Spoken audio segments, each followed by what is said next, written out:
All right, moving on to the second angle, let's talk about the Mars descendant line.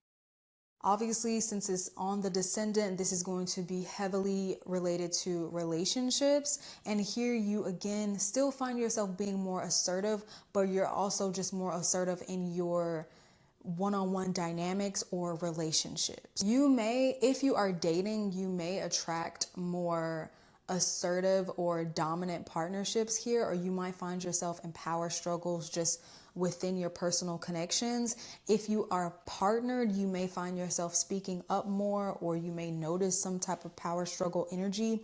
The idea is that you're learning how to handle conflict within your relationships without just blowing up, burning everything down, saying, you know what, forget this, and like blowing the top off the situation.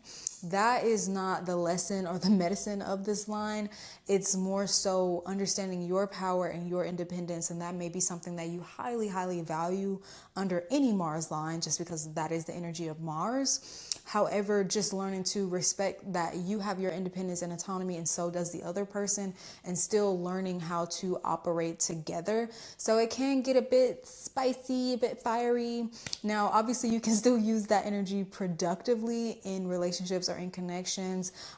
If you are dating, I will say you may be prone to find more flings here, or more like intense, passionate connections that fire up really easily, but long term, if not handled correctly, if you don't build a proper foundation with the person, it'll burn out just as fast as it started. So take that with a grain of salt.